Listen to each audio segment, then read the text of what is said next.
What's up, y'all? It is me, Miss Ruby, and I am getting married. As you can see, the title of this video is Leaving the Family. So you know I'm going to talk about the reality that comes along with getting married and the fact that you are expected to quote-unquote leave your family, become one with your husband or wife.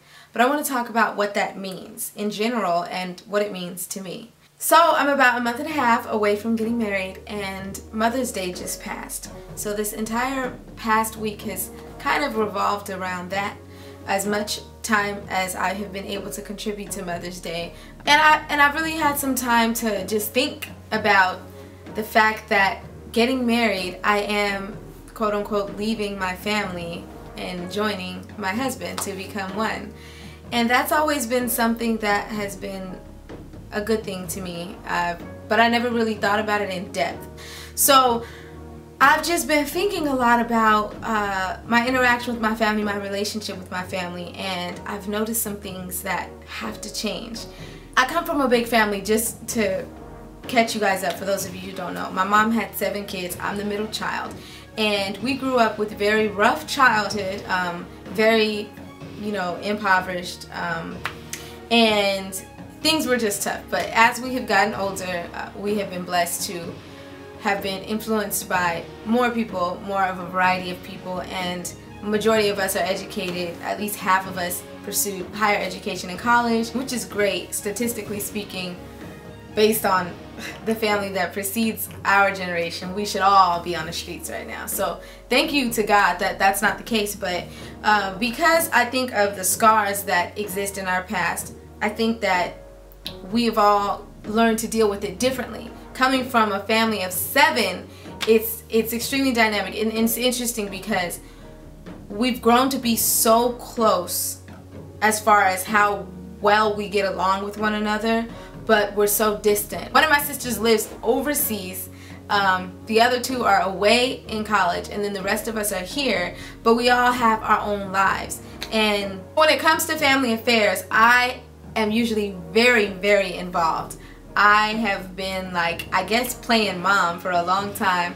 Not that I necessarily had to, but we were just put in certain situations where I felt like I knew what was best, and I was like, do this and don't do that. And I think that in a way that made some of my relatives kind of resent me, or just not really, I don't know, want to listen to me. Like, I'm always lecturing them and, you know, whatever, but it's just because I love them. So I have come to a place right now where I realize that I am far too attached to my family, that sometimes it leads to negative.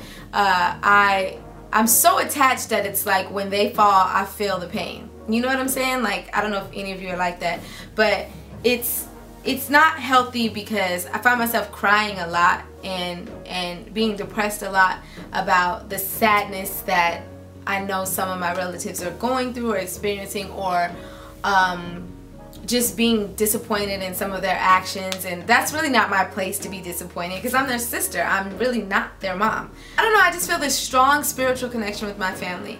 I don't know if it's the blood that we share or what, but even if I haven't seen them in forever, talked to them in forever, it's like nobody can replace, you know, that special thing that we have with one another.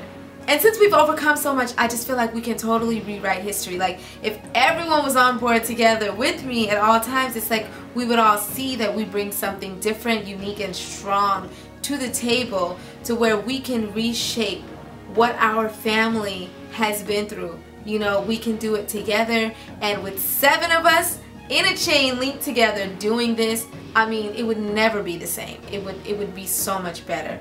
But for some reason lately, I've been feeling like our chain has been loosening, like, you know, and they say you are as strong as your weakest link.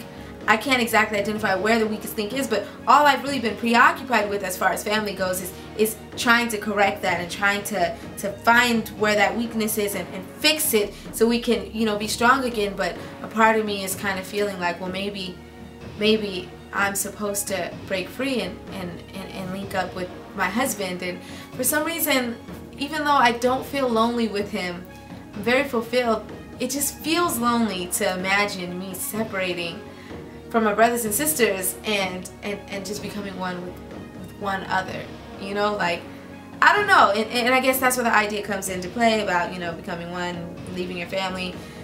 I don't know if it's supposed to feel like this or what. I just feel like a bad person. Like, I don't know, whenever I think about it, I feel like a bad person, but you get my gist.